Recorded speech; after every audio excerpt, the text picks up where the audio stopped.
Tobelo.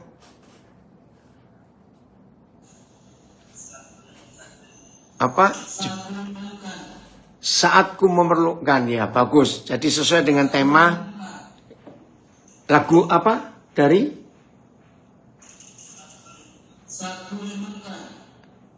Oke.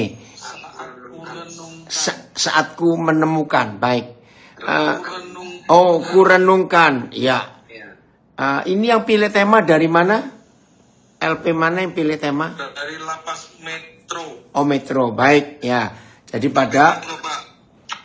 Kenapa Pak Andreas? Kenapa? Dari LP Metro, tempat kelahiran saya. Oke, hebat, ya. Padahal dari Metro dengan Tobelo nggak janjian, tapi lagunya bisa pas sekali. Terima kasih untuk itu. Ya, baik, kita belajar. Recording in progress. Tema yang dipilih oleh saudara kita dari Metro, bagaimana kita mengalami perubahan hidup yang ke arah lebih baik, yaitu mengalami perubahan hidup ke arah Kristus, ya, seperti Tuhan Yesus.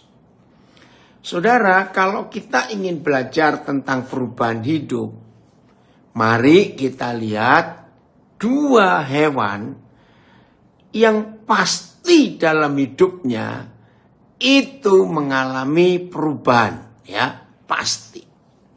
Satu ular, dua ulat. Bedakan nih. Ya, oke, dalam menerangkan kepada anak-anak kecil gampang. Ular itu besar, anak-anak. Kalau ulat itu kecil. Nah, saudara perhatikan dua hewan ini, mereka pasti mengalami perubahan hidup. Pasti. Lihat, ular bisa ganti kulit. Ya, pakai yang samanya. Bentar. Pakai yang apa? Ya. Ular itu bisa ganti kulit. Betul tidak? Ulat itu beda perubahannya menjadi kepompong. Nah, lihat. Bedanya kita dengan mereka di bagian ini, ya. Bedanya mereka dengan kita di bagian ini. Ular dan ulat, kalau sudah waktunya mereka harus ganti. Ya, itu mereka tidak perlu dipaksa atau mereka memaksa. Tapi kalau kita kan tidak. Untuk kita bisa mengalami perubahan hidup, maka kita harus dipaksa. Dan kita harus memaksa. Sehingga kita kalau mengalami perubahan hidup itu, pilihan mau atau tidak. Ya, ini bedanya. Tapi kalau mereka nggak ada pilihan. Karena kalau sudah waktunya mereka harus berubah. Mereka nggak bisa memilih, nggak bisa menolak. Itu suatu proses alamiah yang mereka alami. Nah, ini bedanya antara kita dengan mereka. Ya, ini bedanya. Kita ini kalau berubah harus dipaksa. Bahkan kalau perlu dicambuk atau dipukul, baru kita bisa mengalami perubahan. Tapi kalau mereka tidak. Saudara, di sini kita bisa melihat betapa pentingnya kita mengalami perubahan hidup. Oke ya. Jadi ulat dan ular, kalau mereka mengalami perubahan hidup, mereka itu tidak pernah dipaksa dan mereka tidak pernah memaksa diri. Ular dan ulat mengalami perubahan hidup itu karena otomatis. Kalau waktunya sudah tiba, dengan sendirinya mereka itu berubah. Nah, itu bedanya dengan kita. Ya. Nah, sekarang kita melihat. Kita ini berubah Dari mana, kemana, ke arah siapa? Kalau kita ingat Kejadian 1:26, masih ingat ya? Ketika Papa di surga merencanakan untuk melahirkan manusia, ya, masih ingat itu ya? Maka ada ketetapan. Ya, kita bukalah ayatnya ya. Kejadian 1:26. Ada ketetapan. Waktu Papa berfirman ditulis oleh Musa di ayat ini, kita ini belum ada. Ini baru rencana, ya. Papa baru merencanakan kita ini siapa dan apa. Berfirmanlah Tuhan, baiklah kita menjadikan manusia menurut gambar dan rupa kita. Supaya, kalau saya pakai terjemahan bebas, supaya manusia itu seperti Tuhan. Karena segambar dan serupa. Terjemahan lain. Sekarang mari kita membuat manusia dalam rupa kita menurut keserupaan kita. PIS-nya, Filipus. Ya. Yes. Kemudian Tuhan berkata, sekarang kita akan membuat manusia yang akan menjadi seperti kita. Wow, keren ya. Dan menyerupai kita. Mereka akan punya otoritas untuk menguasai semuanya, TSI. Kemudian Tuhan berkata, marilah kita menciptakan manusia supaya menyerupai kita dan mencerminkan sifat-sifat kita. Nah, jadi saya ulangi, ketika Tuhan berfirman dan ditulis oleh Musa di ayat ini, manusia itu belum ada. Tapi ini baru rencana, saudara. Nah, kita lihat rencananya pun sehebat itu. Ini kan luar biasa. Kalau kita perhatikan baik-baik, bagaimana rencana Tuhan untuk membuat kita manusia itu nggak main-main. Serupa dan segambar dengan Dia. Nah, kalau kita lihat fakta hidup saat ini, ayo kita jujur. Manusia sekarang itu serupa siapa? Maaf, saya katakan jangan tersinggung. Ternyata keadaan kita sekarang ini betul-betul mirip setan. Manusia ini jadi bisa begitu jahat, saudara. Betul? Bahkan kalau kita melihat binatang itu masih lebih punya kepribinatangan daripada kita manusia. Ampun dah. Kita ini berperi kemanusiaan aja sudah hampir hilang. Lihat apa yang sedang terjadi, maaf ya. Akhir-akhir ini dalam sifat-sifat kita sebagai manusia. Sangat jahat kelakuan kita ini. Nah, untuk itulah tema kita hari ini, kita diminta, kita belajar untuk kita mengalami perubahan hidup. Dirubah ke arah tujuan semula Tuhan menjadikan kita. Saya ulangi, kita diubah ke tujuan yang semula ketika kita dijadikan. Ingat itu. Nah, jadi arah kita jelas seperti Kejadian 1 ayat 26. Nah, maka itu tadi TSI-nya saya coba ulangi lagi Filipus yang terjemahan sederhana Indonesia itu luar biasa. Ya. Kemudian Tuhan berkata, marilah kita menciptakan manusia supaya menyerupai kita, kalimat ini, dan mencerminkan sifat-sifat kita. Keren ya.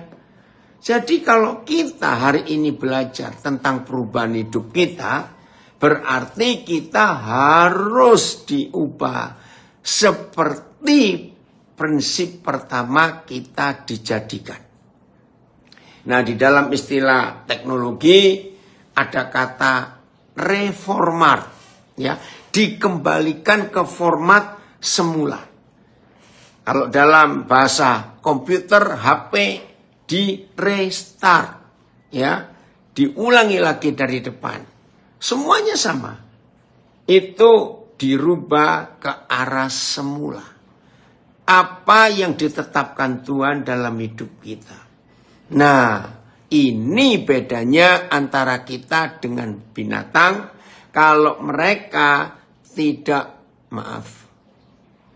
Kenapa ini? Bentar ya, ada gangguan. Oke. Maaf, iki saya ada gangguan. Sebentar. Tunggu ya. Sudah. Iki maaf, terganggu sebentar. Nah, inilah bedanya antara kita dengan mereka. Manusia dengan hewan. Kalau hewan mengalami perubahan hidup, ingat tadi ular dan ulat, itu otomatis. Mereka nggak perlu dipaksa dan mereka nggak perlu memaksa. Tapi otomatis. Ular ada waktunya ganti kulit. Ulat ada waktunya menjadi kepompong dan berubah sifat total menjadi kupu-kupu. Nah, saudara, kita ini yang punya masalah besar.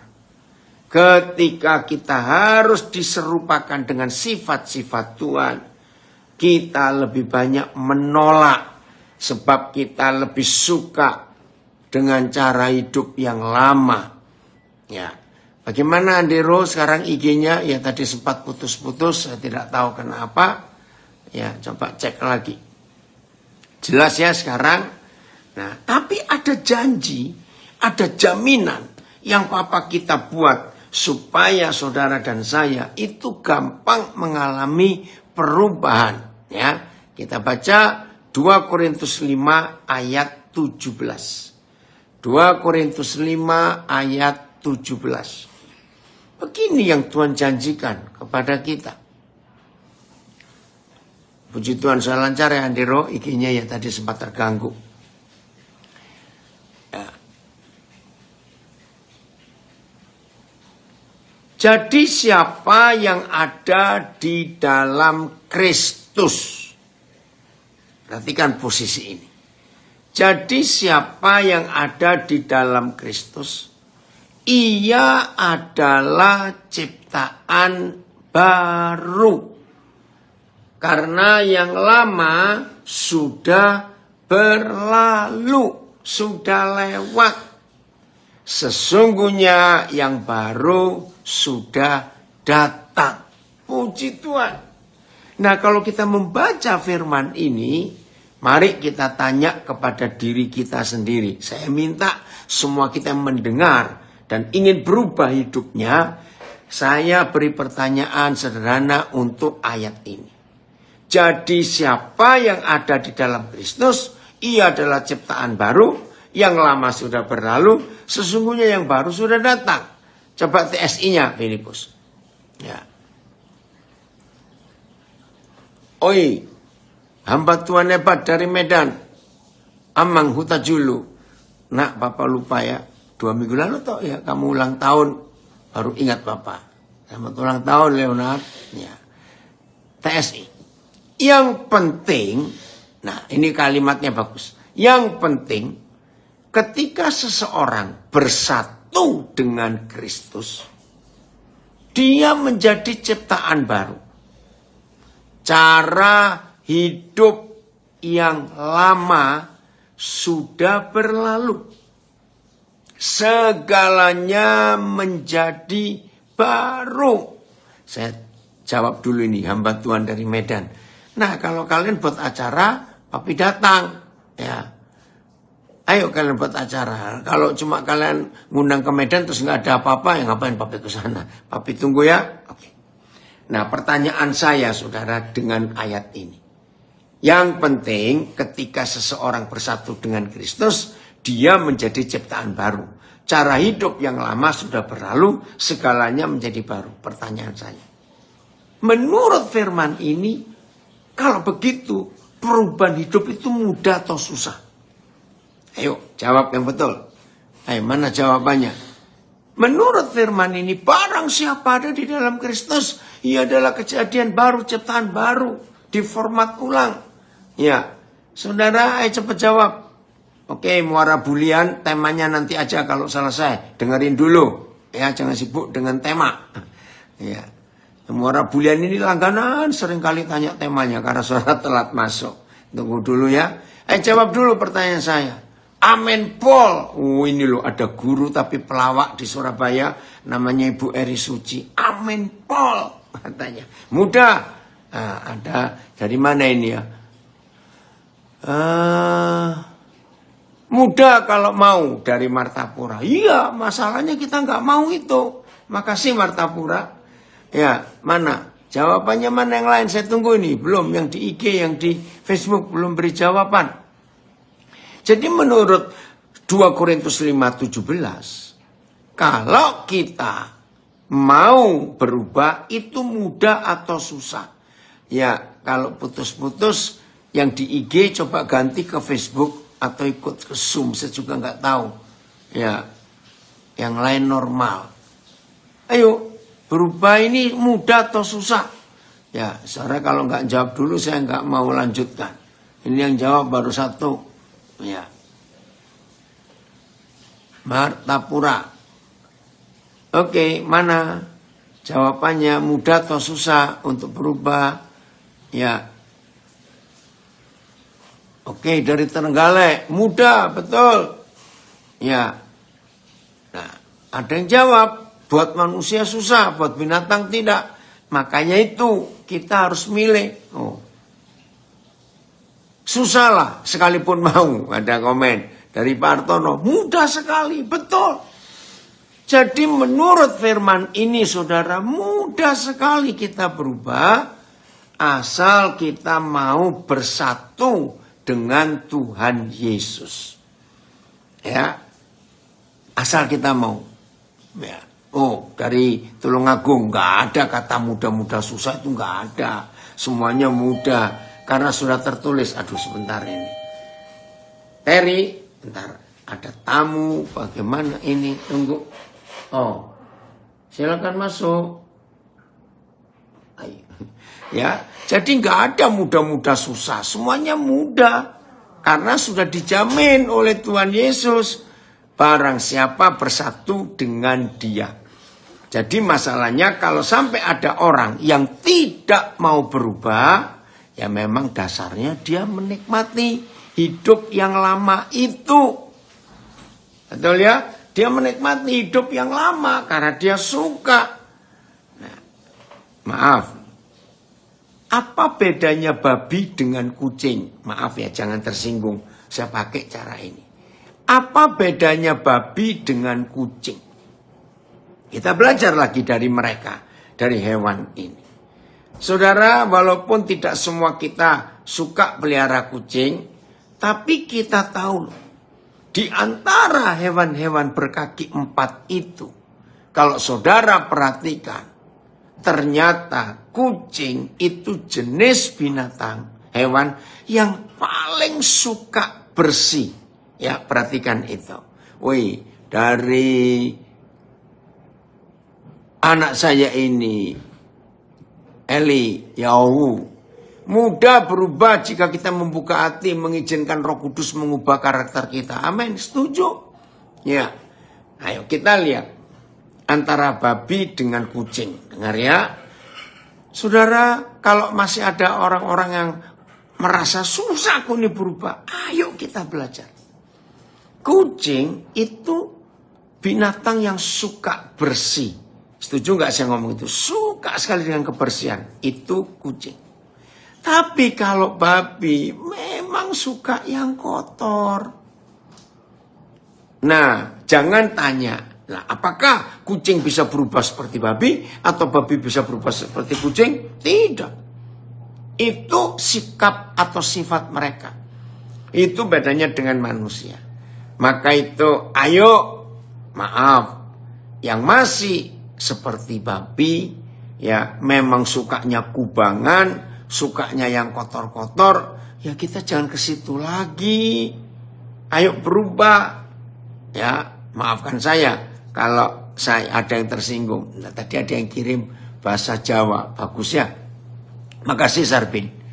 Sing sapa nunggal karo Sang Kristus, wong mau wis dadi titah anyar. Sing lawas wis sirna, sing anyar tumbuh yang baru itu. Makasih. Nah, jadi sekarang ini pilihannya. Kita mau dirubah dan berubah atau tidak. Maka itu kalau masih ada di antara kita, ya memang aku nikmati kok alkohol itu. Wah, kalau lagi mabuk itu lupa segalanya. Aku nikmati kok narkoba itu. Aku bisa melarikan diri dari kenyataan. Aku suka judi, maaf. Aku suka hal-hal percabulan. Nah, itu pilihan kita semua. Mau kemana kita ini hidup, ke arah mana. Nah, kembali tentang ular dan ulat. Ternyata ada perbedaan jelas antara dua hewan ini. Ular, maaf, walaupun sering-sering ganti kulit, maaf, ternyata sifat mereka tidak berubah walaupun sering ganti kulit. Tapi kalau ulat itu luar biasa. Ada yang kok komen pakai istilah Jawa. Tomat, ya, saya baca istilahnya ini bagus bahasa Jawa. Tomat, pap, ya, apa itu? Tobat, terus kumat lagi. Itu dia kata tomat, orang Jawa itu. Oke. Nah, kalau ulat begitu berubah menjadi kepompong, lalu waktunya tiba, kulit kepompongnya pecah, dan makhluk baru keluar. Itulah kupu-kupu.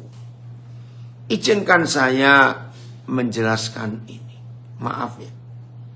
Ternyata hampir semua orang yang mengaku aku orang beragama. Saudara lihat saja ya buktinya, jangan tersinggung.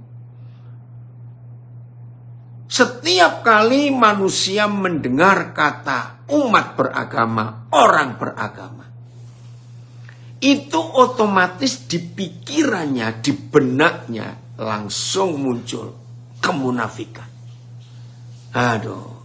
Muncul kemunafikan. Itu ada yang tanya, Gorontalo kemana tidak muncul? Dicari sahabatnya dari Makassar. Ya. Kalau kita melihat fakta ini menyedihkan sekali. Ternyata kalau menyebut diri umat beragama, langsung larinya ke arah munafik pura-pura. Nah, ini yang saya temukan. Ternyata umat beragama itu, maaf ya, hanya ganti jubah. Hanya ganti kostum, hanya ganti pakaian.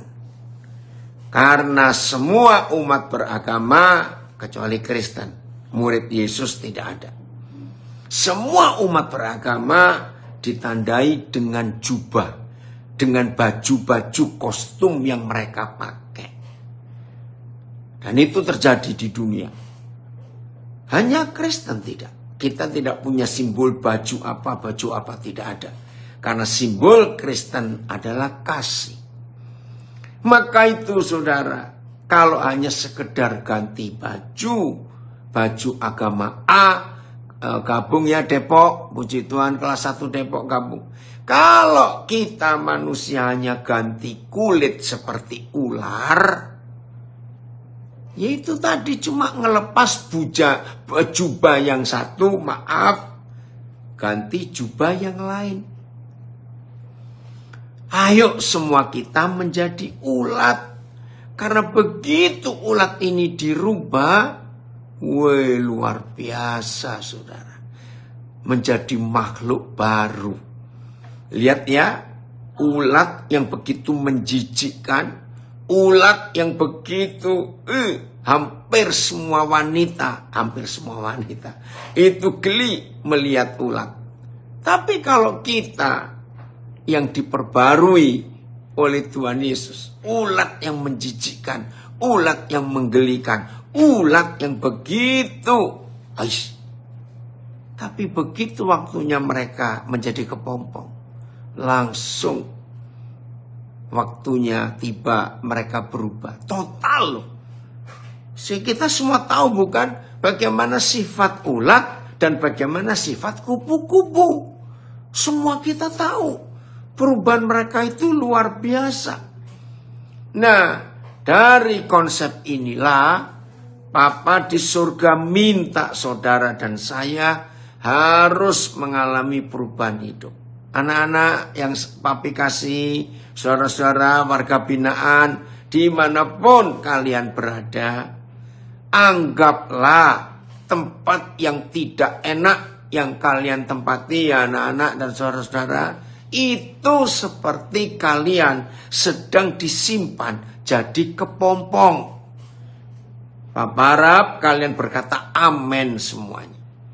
Semua kita yang sedang dalam sebuah proses yang tidak enak, khususnya warga binaan, nikmati itu sebagai proses aku sedang di dalam kepompong.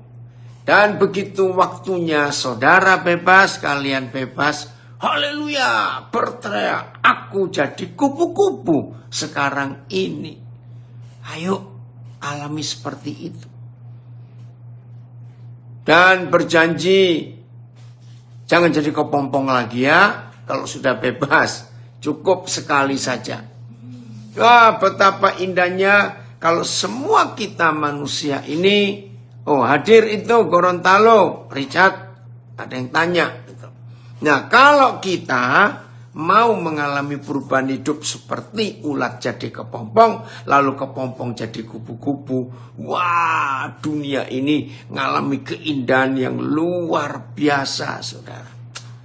Betul, Tuhan itu sangat hebat, ya, sangat hebat. Maka itu ayo hari ini kita mengalami perubahan-perubahan hidup itu. Nah, untuk hidup berubah, maka kita hanya lewat satu hal saja. Ya, saya punya istilah. Untuk mengalami perubahan hidup tidak ada jalan tol. Ya, ingat itu. Untuk mengalami perubahan hidup tidak ada jalan tol. Lalu apa? Mengalami perubahan hidup harus lewat proses.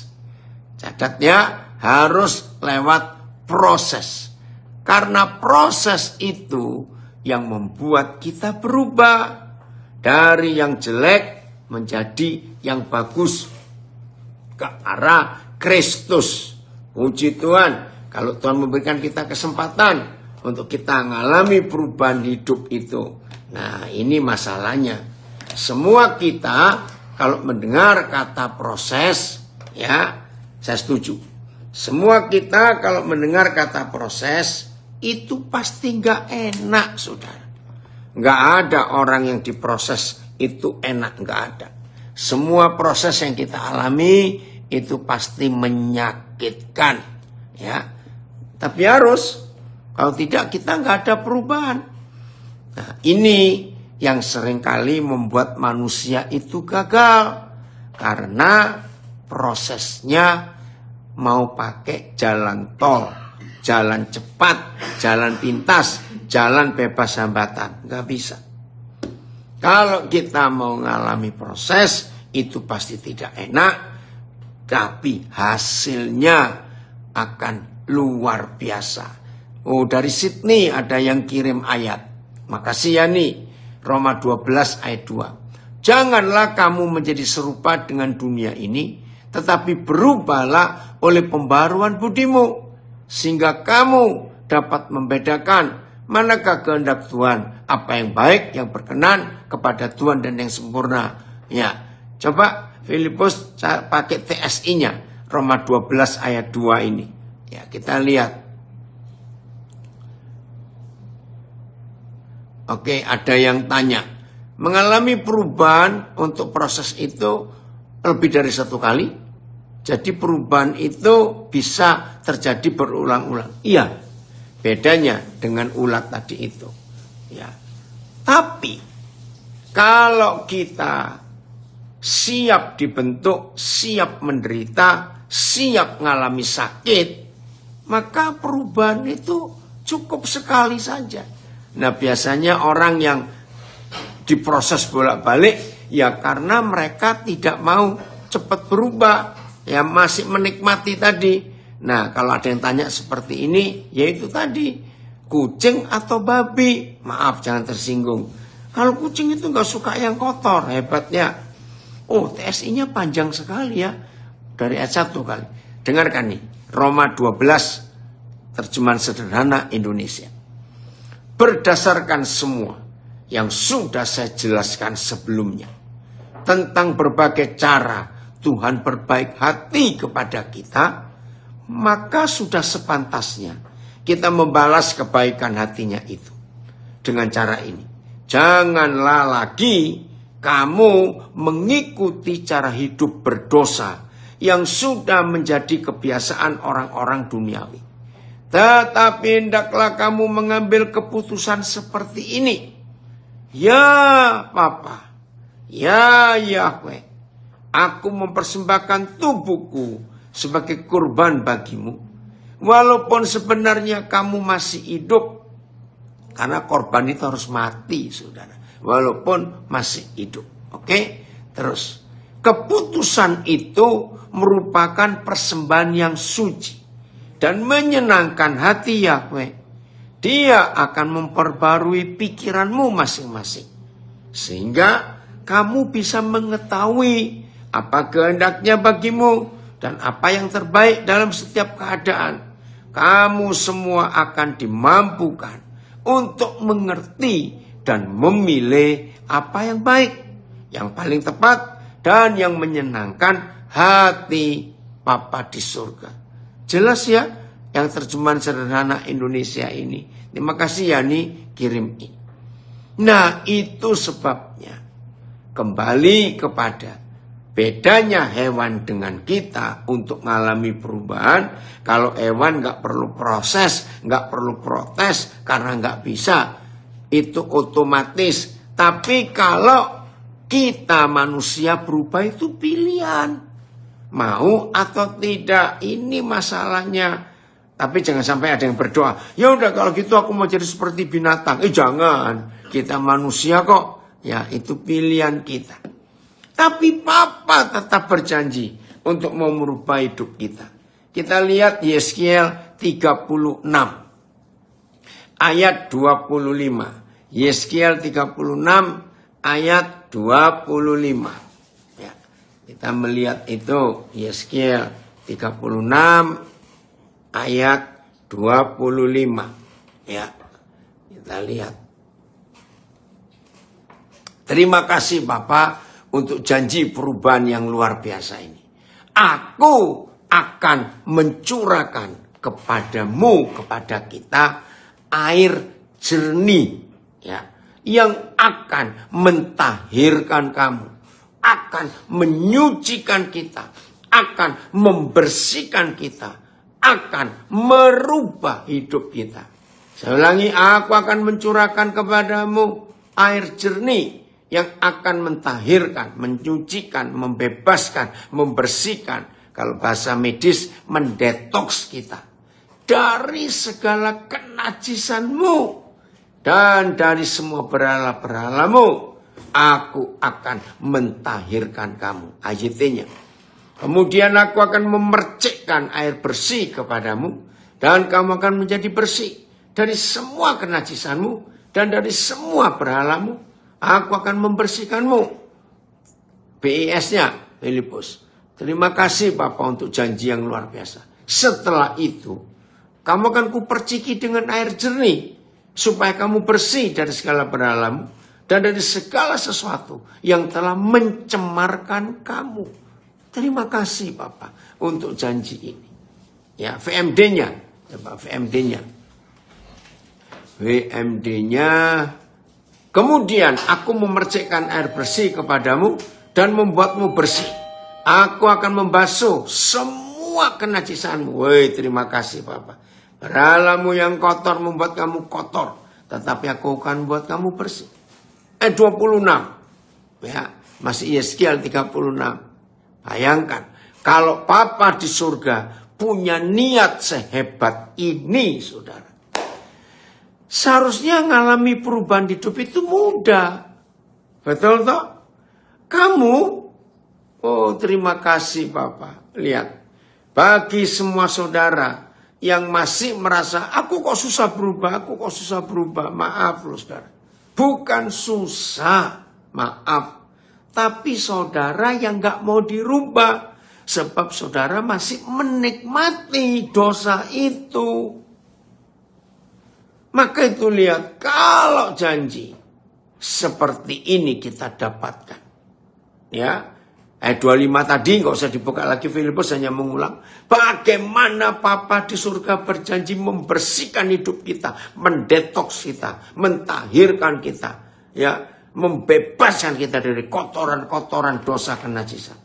Itu Papa beri janji dengan memberikan air jernih yang membersihkan hidup kita. Sekarang ayat 26-nya luar biasa. Kamu akan kuberikan hati yang baru.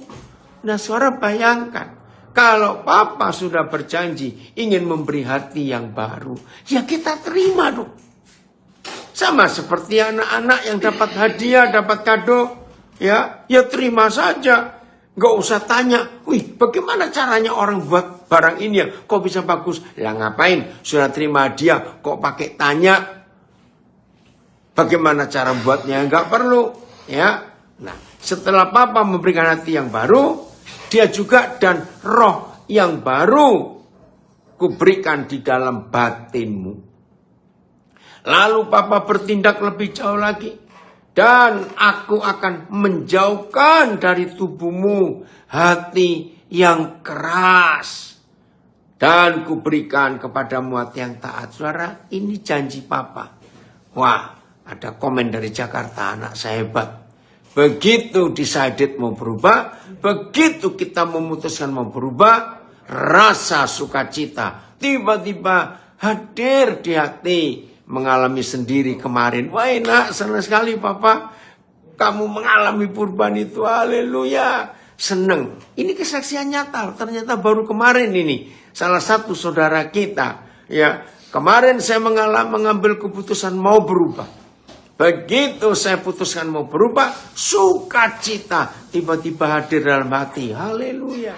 Itu dia. Saya percaya semua ulat ketika jadi kepompong, lalu kulit kepompongnya pecah, dan mereka keluar jadi makhluk yang baru, yaitu kupu-kupu yang indah, yang cantik. Pasti kupu-kupu itu senang. Loh bagaimana gak senang? Sebelum jadi kupu-kupu masuk ke pompong, masih ingat jalannya ulat kayak apa? Menjijikkan sekali, kakinya banyak. Ya, bisa bayangkan. Begitu jadi kepompong, lalu waktunya tiba, kepompongnya pecah, dan jadi kupu. Bisa terbang kemana-mana. Yang tadinya cuma di sekitar daun itu saja. Terima kasih nak untuk kesaksianmu yang luar biasa ini.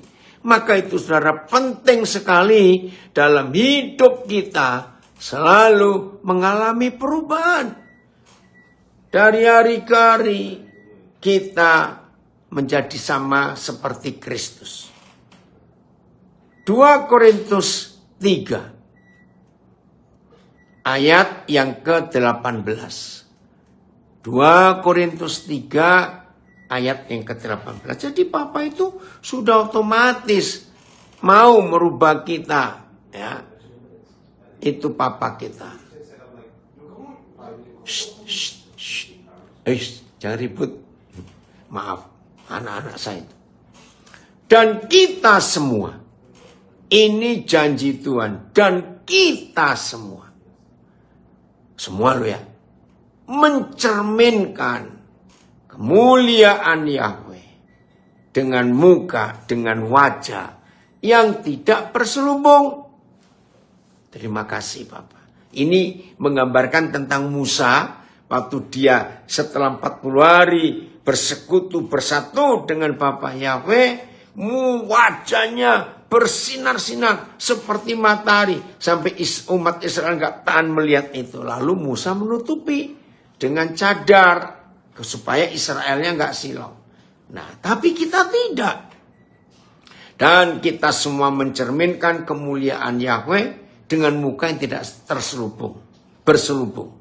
Dan karena kemuliaan itu datangnya dari Yahweh yang adalah roh, nah ini prosesnya. Maka kita diubah. Tadi Sarbin menulis mengalami metamorfose. Kita diubah. Menjadi serupa dengan Yesus. Dalam kemuliaan yang semakin besar. Wih, luar biasa. Ayatnya. Dan kita semua yang dengan wajah tidak terselubung mencerminkan kemuliaan Yahweh sedang diubah, sedang diproses kepada gambar yang sama dari kemuliaan kepada kemuliaan. Kalau istilah bahasa Inggris from glory to glory. Dari kemuliaan kepada kemuliaan terus meningkat. Sama seperti Yahweh yang adalah roh. PS-nya kita lihat ini. Wahai Horas Amang Sinaga, jadi Papa senang sekali lihat kamu ada. Oke. Sekarang muka kita, wajah kita semua tidak ditutupi selubung. Dan kita memantulkan kecemerlangan Tuhan Yesus. Haleluya. Dan oleh sebab itu kita terus-menerus diubah menjadi seperti Dia. Makin lama kita makin cemerlang. Kecemerlangan itu dari roh. Dan roh itu adalah Yahweh sendiri. TSI-nya di ayat 17 ya. Nggak apa-apa. Kita lihat TSI-nya sekarang. Nah ini kan janji Papa kita. Asal kita mau. Ya kalau saudara nggak mau ya sudah. Woi, anak saya hebat dari Bali, Kabung. Nah, apa kabar kalian? Saya baca TSI-nya. Demikianlah kita yang percaya kepadanya, ya, yang percaya kepadanya. Dengan pikiran yang sudah terbuka. Memandang Tuhan Yesus dan mencerminkan kemuliaannya. Nah, ini ada satu kalimat bagus dari TSI. Dengan pikiran yang sudah terbuka. Ini kata bagus. Jadi kalau ada di antara kita hidupnya nggak berubah. Maaf, yang sudah lebih dari satu kali tinggal di Kepompong. Masih ingat tadi warga binaan? Balik lagi jadi Kepompong. Aduh, mau sampai kapan itu? Nah, itu berarti pikiran kita belum terbuka. Kalau tadi anak saya bersaksi kemarin mengalami perubahan karena memutuskan. Karena pikirannya sudah terbuka. Jadi kalau ada teman-teman kita, saudara kita bolak-balik seperti itu, berarti pikirannya belum terbuka. Nah, bagaimana cara buka pikiran? Pakai firman Tuhan. Saya ulangi TSI. Demikianlah kita yang percaya kepadanya dengan pikiran yang sudah terbuka. Memandang Tuhan Yesus dan mencerminkan kemuliaannya. Haleluya. Maksud saya, hati dan pikiran kita diterangi oleh Roh Kudus. Sebab di mana ada Roh Yahweh, di situ ada kebebasan dari peraturan dan hukum yang lama. Terima kasih, lihat kalimat ini. Tuhan Yesus mengubahkan kita oleh Roh-Nya. Sehingga kita semakin sempurna memancarkan kemuliaannya. Saudara bisa bayangkan. Uji, Papa senang kamu hadir. Saudara sehat. Wow, ini sahabat baik saya dari San Francisco. Erlin, puji Tuhan kamu bisa hadir. Ya, senang untuk bisa ikut belajar ini. Nanti Martin akan pelayanan di tempatmu ya. Oke. Saudara bayangkan kalau Papa di surga sudah menjanjikan hal-hal yang begitu mudah. Masalahnya pada kita mau atau tidak. Maaf ya, ada satu ayat yang sebetulnya saya paling tidak suka. Tapi karena ini firman, ayo kita baca. 2 Petrus 2 ayat 22. Ya, 2 Petrus 2 ayat 22. Oke. Aduh Tuhan, ingat ya, saya tuh gak suka ayat ini. Ya, tapi bagaimana lagi nih firman? Bagi mereka, Tuhan ampuni. Saudara, walaupun ada kalimat bagi mereka, dan kalau mereka ini adalah beberapa di antara kita yang hari ini sedang belajar, yang hidupnya nggak mau dirubah, maaf. Jangan saudara berkata, ya nggak salah saya karena ada tulisan seperti ini. Jangan begitu. Jahat sekali kalau kita nggak mau berubah pakai ayat ini, awas. Ya, perhatikan. Bagi mereka cocok apa yang dikatakan peribahasa yang benar ini. Aduh, ini jelek sekali ayat ini. Anjing kembali lagi ke muntahnya, dan babi yang sudah mandi bersih kembali lagi ke kubangannya. Jelek nggak ayat ini? Saya nggak suka. Ya, tapi ini firman. Bisa bayangkan ayatnya. Mereka adalah gambaran dari peribahasa yang benar ini. Anjing kembali kepada muntahnya sendiri, dan babi yang telah dibersihkan kembali lagi berkubang di lumpur. BIS-nya, kita lihat ya BIS-nya. Yauh Ardin, Papa senang sekali kamu hadir. Apa yang mereka lakukan membuktikan kebenaran peribahasa ini. Anjing akan makan kembali apa yang sudah dimuntahkannya. Ampuni kami Tuhan. Dan babi yang telah dimandikan akan kembali berguling-guling di dalam lumpur. TSI-nya. Bagi orang seperti itu, tepat sekali dua peribahasa ini. Anjing yang muntah memakan muntahnya lagi, dan babi yang sudah dimandikan bersih-bersih kembali ya berkubang di lumpur. Oh, bahasa Jawanya ini ada yang kirim, makasih Sarwin. Kaananane wong-wong iku cocok karo unine paribasan kang bener iki. Mangkene asu baleni uta-utane sarta babi kan wis diguyang bali meneh menyang ing bletokane. Ya, ini bahasa Jawanya. Jangan kita seperti itu ya. Ayo kita berubah. Karena Tuhan ingin kita berubah. Terima kasih Papa, ada janji, ada jaminan bahwa kita itu mengalami perubahan. Nah, di bagian terakhir ini, maka orang yang sulit berubah, itu artinya orang yang tidak mau berubah.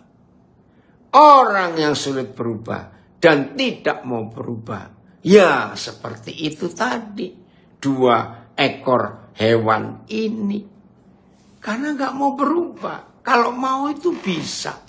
Saudara, begitu mau, wah, pasti Tuhan akan menolong. Satu hari ada video pendek, ya, dan video itu bagus sekali. Ada seorang anak, kira-kira umurnya belum 3 tahun. Ya, jalan bersama papanya dalam rumahnya sendiri. Nah, papanya mendidik anak ini. Ternyata ketika mereka lewat di salah satu bagian rumah mereka, papanya ini memasang benang, bukan tali loh saudara, benang. Ya, saya lupa ada berapa garis gitu ya. Pokoknya diacak oleh papa ini, nggak banyak sih, nggak sampai 5, 3 atau 4 helai benang, tapi jadi penghalang. Nah, terus papanya minta anak itu suruh lewat. Ya, bagaimana dia bisa sampai seberang. Nah, karena papanya tinggi ya sudah dewasa, papanya cuma ngelompati saja benang-benang yang dipasang itu. Tapi anak ini nggak bisa karena masih kecil. Bahkan benang yang paling tinggi pun itu ada di bawah kepalanya. Wah, anak ini panik saudara. Tapi papanya biarkan saja. Nah, begitu anak ini tahu, setelah coba ke kiri, coba ke tengah, coba ke kanan, kok nggak tembus-tembus? Bagaimana ini? Papanya cuma ngeliatin saja, ya. Papanya menunggu. Tapi inilah buktinya manusia itu sebetulnya cerdas. Saya ulangi, manusia itu sebetulnya cerdas. Cuma dasar sikap kita yang suka dosa ini jadi oon, jadi nggak cerdas, maaf. Setelah anak ini mencoba beberapa kali untuk melewati rintangan itu nggak berhasil, nangis dia. Tapi papanya membiarkan dengan kode, coba lagi. Saudara, betul kesaksian anak saya tadi. Nak, kalau kamu masih ada, biar kesaksian ini membuat kamu yang alami kemarin ya. Begitu anak saya ini mengambil keputusan mau berubah, wah, sukacita besar di hidupnya terjadi. Saudara, di akhir video pendek itu, ternyata anak ini bisa melewati rintangan itu. Dan saya lihat di wajah anak ini, wah, ada wajah kegembiraan. Dan seperti pemenang dari satu permainan olahraga. Wah, saya lihat langsung papanya gendong dia. Papanya memuji-muji dia, kamu anak yang hebat. Saya percaya anak ini sampai tua nanti, catat, tidak akan pernah takut menghadapi rintangan apapun. Sebab pengalaman dia, ini video bagus sekali. Ya, kelihatan kalau nggak dibuat di Tiongkok itu, karena ini keluarga Tiongkok. Saya percaya anak ini seumur hidupnya akan belajar. Ternyata tidak ada rintangan sesulit apa yang tidak bisa dihadapi. Seru saudara video itu, tapi saya lupa itu video ada di mana sekarang. Tapi bagus, padahal cuma benang saja. Jadi papanya ngikat acak begitu. Nah, anak ini begitu bisa lolos. Wah, senang sekali Bobby, kenapa baru muncul kamu? Ini anak saya nih. Nah, kalau saudara dan saya belajar dari kisah anak ini, bagaimana seorang ayah memberikan latihan untuk bisa melewati halangan-halangan, jangan takut. Oh, pokoknya wajah anak ini senangnya luar biasa. Nah, semua kita yang hari-hari ini sedang berjuang, kok aku gak berubah-berubah ya, aku gak berubah. Hari ini coba lagi, pasti bisa. Ya, dengan semua janji-janji papa kita yang kita baru baca dari beberapa ayat tadi. Wah, hebat sekali. Galo dan Filipus, nanti yang Tobelo masih memuji Tuhan ya. Kalau iya, coba saudara dari Tobelo pilihkan satu lagu lagi yang kira-kira cocok dengan tema kita hari ini. Karena tadi saya mendengar suaranya bagus, bisa langsung pecah 4 suara loh yang dari Tobelo, dan pilihnya lagu yang bagus. Bagaimana Galo dan Filipus? Masih mereka atau sudah dipilih dari yang lain untuk memuji Tuhan? Bisa ya? Oke. Tobelo siapkan ya. Wah, keren sekali loh. Suara mereka bagus. Oke, saya lanjutkan bagian terakhir. Jadi, kalau masih ada di antara kita sampai hari ini masih berasa aku nggak mampu, nggak sanggup. Maaf loh. Kalau saudara berkata nggak mampu, nggak sanggup, berarti saudara masih mau tinggal di dalam dosa. Dalam kubangan itu, jangan. Ayo keluar dari kubangan dosa itu. Papa kita menjamin. Ingat seperti video anak ini. Ada rintangan dari benang. Dia nangis karena papanya nggak mau nolong dia. Papanya cuma diam. Oh, begitu bebas. Anak ini luar biasa. Ayat terakhir. Satu-satunya ayat dalam Alkitab. Kapan kita bisa berubah? Ternyata cuma satu ayat ini. 1 Petrus 4 ayat 1. Ayo kita lihat. 1 Petrus 4 ayat 1. Terima kasih Papa karena memberikan jaminan untuk mengalami perubahan. Oi, guru hebat ini. Anak saya guru SD di Nabire. Makasih nak, kamu gabung. Ya. Jadi karena Kristus telah menderita penderitaan badani, maka kamu pun harus juga mempersenjatai dirimu dengan pikiran yang demikian. Karena barang siapa telah menderita penderitaan badani, ia telah berhenti berbuat dosa. Haleluya. Jadi inilah satu-satunya ayat dalam Alkitab yang memberitahu kita kapan kita bisa berhenti berbuat dosa.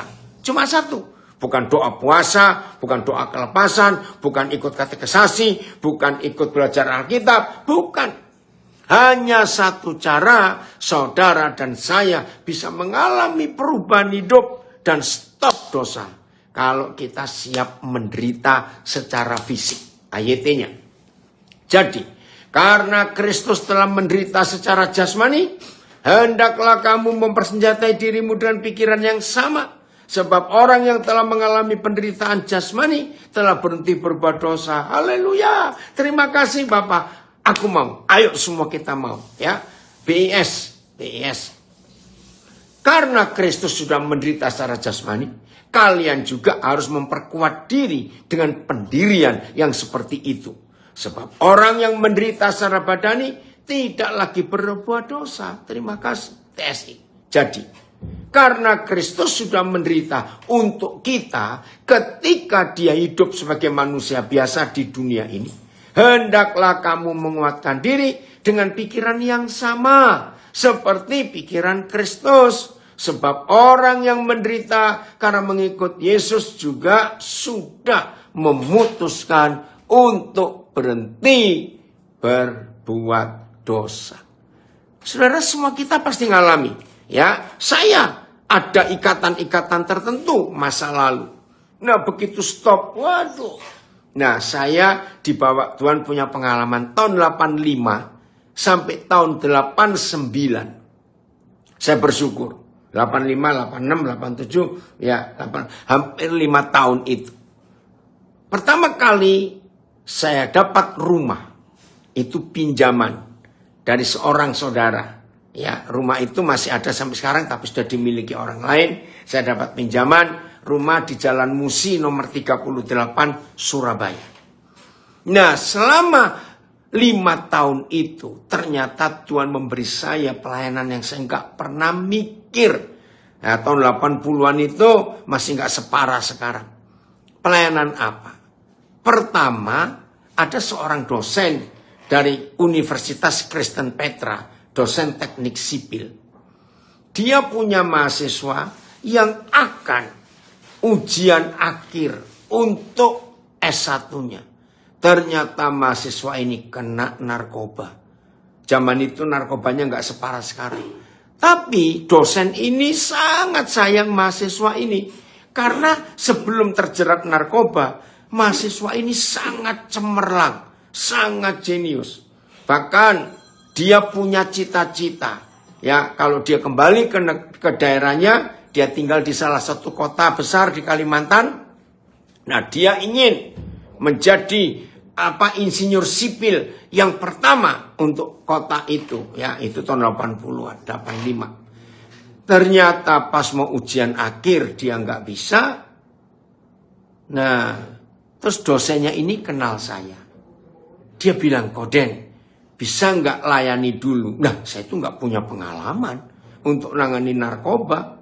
Tapi ya karena dosen ini minta dan dosen ini tahu saya baru dapat. Itu pertama kali saya punya rumah, dapat pinjaman rumah cukup besar rumahnya itu. Ya udahlah saya tampung. Saudara, saya kaget. Belum pernah saya mengalami menghadapi orang dengan narkoba. Nah, saya kan bingung. Saya mau tanya siapa juga nggak tahu. Karena zaman itu kan belum banyak. Nah, salah satu keanehan mahasiswa ini. Kalau dia lagi sakau, lagi kumat. Nah, bayangkan. Minta beli narkoba. Lah, saya beli di mana? Bisa bahaya. Ya, karena saya masih nggak punya pengalaman. Ya, nggak bisa beli. Saya nggak tahu belinya di mana. Saya kasih alamat. Nggak mau. Nggak punya uang. Maksa. Nah, lucunya. Dia minta izin, kalau gitu boleh nggak saya berendam di bak mandi? Ya sudah, saya izinkan dia berendam, saya tungguin, ya, saya tungguin cerita-cerita. Nah ternyata Roh Kudus beri saya hikmat itu. Hampir 3 minggu, hampir setiap malam dia maunya berendam karena rasa panas di tubuhnya. Saudara, puji Tuhan, nggak pakai obat, nggak pakai apa-apa, karena saya juga nggak ngerti.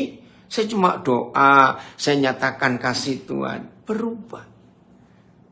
Singkat cerita, dia bisa kembali ujian dan dia lulus. Nah begitu dia di wisuda, saya diundang hadir di Petra. Dan akhirnya dia balik ke tempat asalnya. Saudara, ini kisah yang luar biasa. Ternyata setelah sekian waktu, saya dapat undangan untuk hadir peresmian hotel di kota itu. Saya pertama bingung. Loh, kenapa saya diundang peresmian hotel?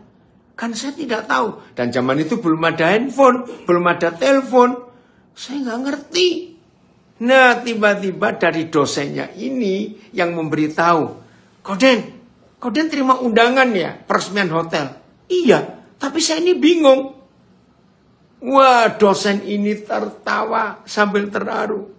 Koden diundang untuk untuk ikut hadir peresmian hotel itu karena aulanya, apa itu, apa istilah hotel, kalau aula itu apa ya, tempat acara pesta-pesta tuh istilahnya apa ya, kok lupa saya ya, ballroom. Terima kasih.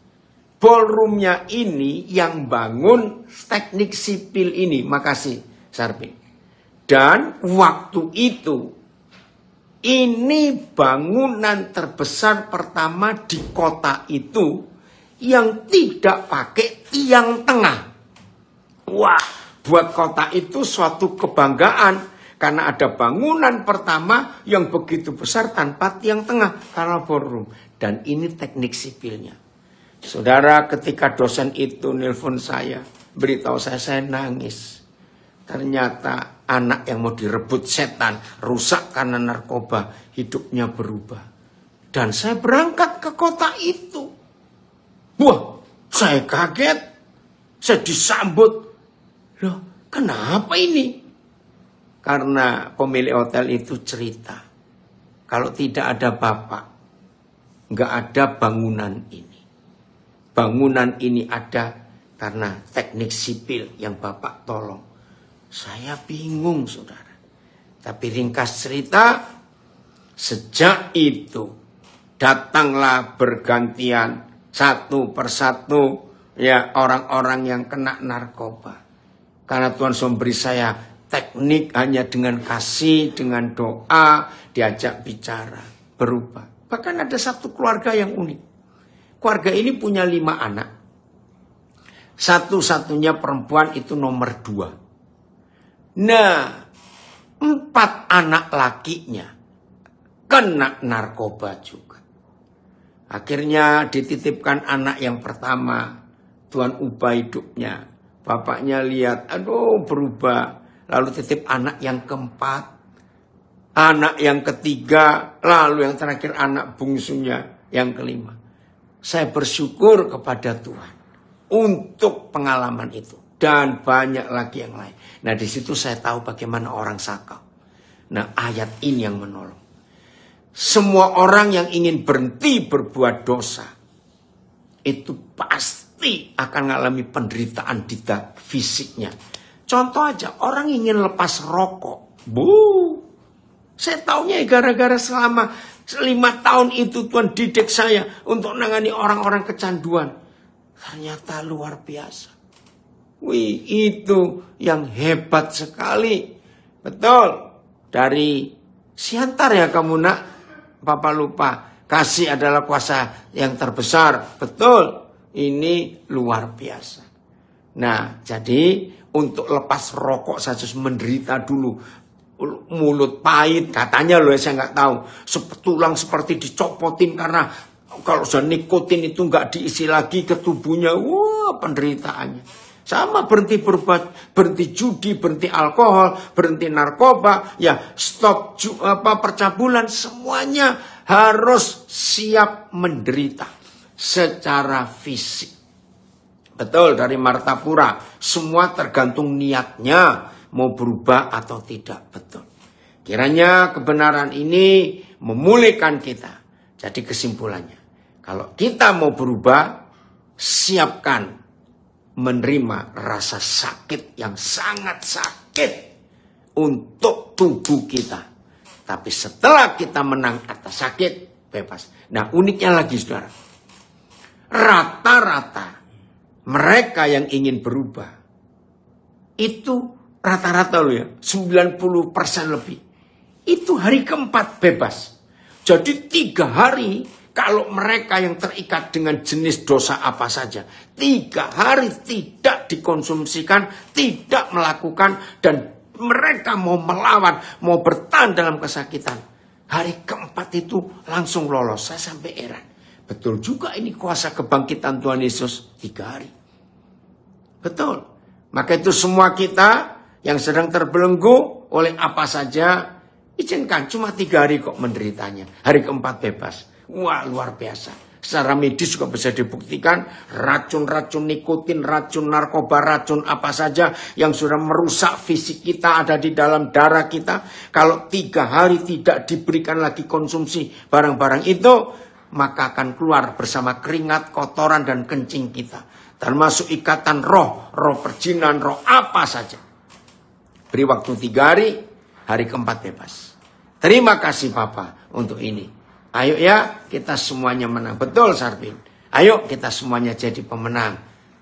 Harus ada penyeimbang buat orang itu. Betul. Penyeimbangnya waktu itu, ya saya cuma nemanin mereka. Ya zaman itu, tahun 85 sampai 89, kan saya belum sesibuk sekarang.